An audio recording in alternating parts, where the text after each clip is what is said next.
Okay, are we ready? Can you see me? Hi guys, and welcome back to Cooking Champagne. So anyway, I thought it'd be really fun to pick up the camera tonight and show y'all. Oh wait, I'm crooked. See, this is why I can't do this. I don't know.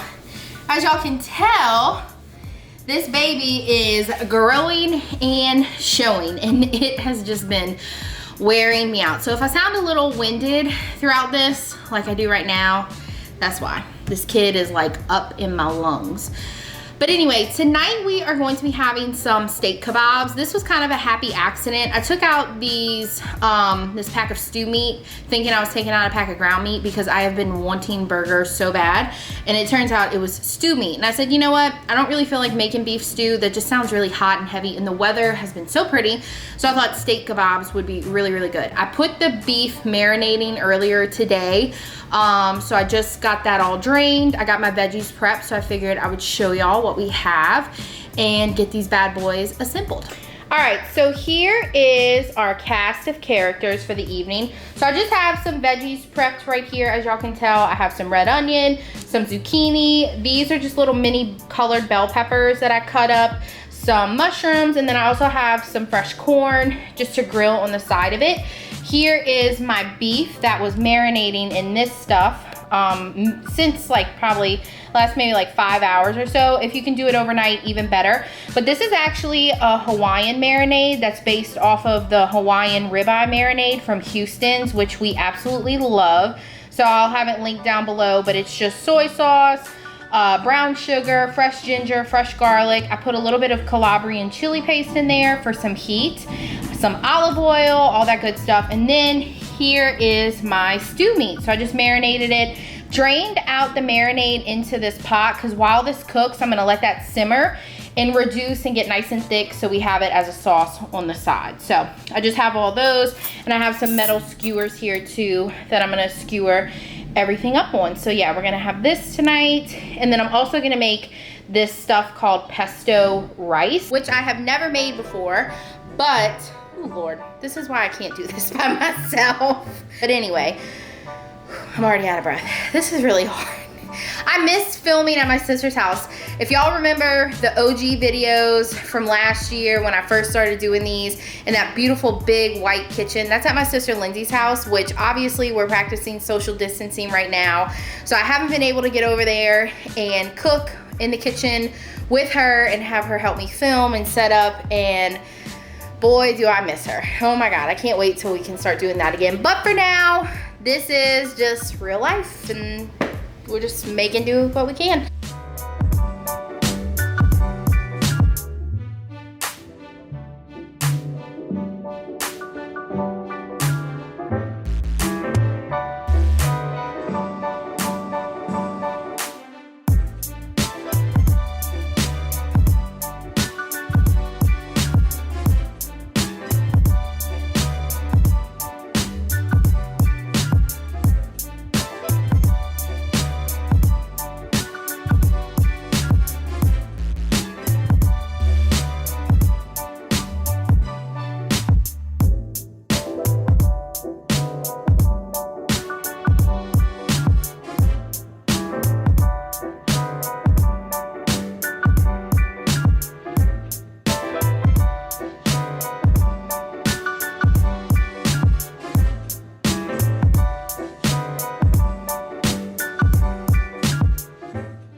One boil over later. I have my sauce over here simmering now. I did have a pretty bad boil over earlier that Ryan is going to love to clean up later. But anyway, have that simmering, brought it to a boil, let it cover, and we're just gonna let this chill and simmer away until we're ready to eat, and it's gonna get nice and thick. So now on to the rice. So this is a rice dish that I've always kind of wanted to make, but I forget about it. But it starts with cooking the rice a really common way that I like to do that, which is toasting it. So what I have here is just some butter, and we're gonna let the butter melt. So while the butter melts, we have 3 cloves of garlic here that I'm gonna put through this garlic press, and then we're gonna add in about 1.5 cups of some rice. We're gonna let it toast, and then we're gonna cook it in some chicken broth instead of just plain water, just to give it a little bit more flavor.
so my rice is cooked.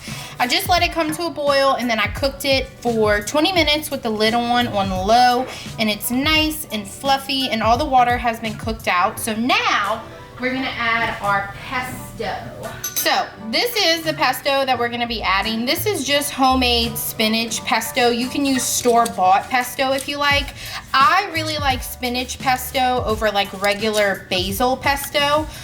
Just because I have fresh spinach more often than I have fresh basil, and I just like the kind of pepperiness that the spinach gives it. So the recipe recommended about like a 1/4 cup. So I'm gonna add about a 1/4 cup or so of the pesto, maybe a little bit more.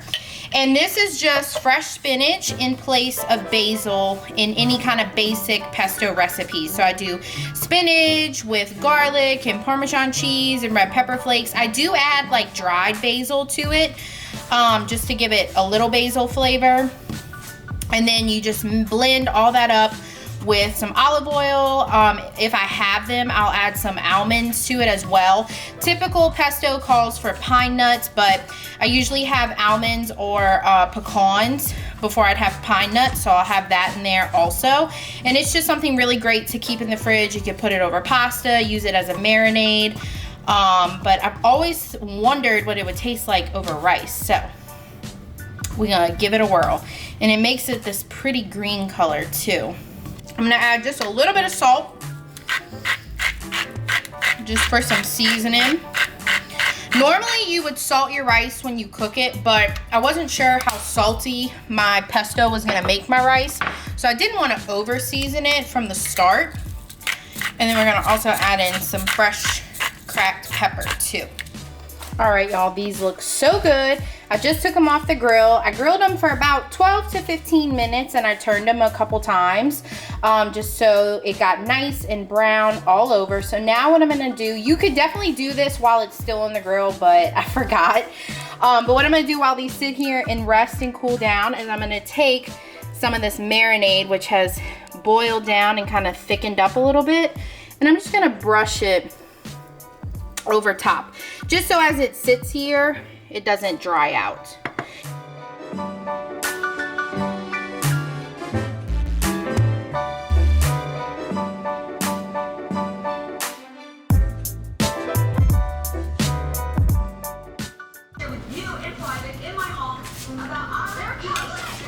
Perfect.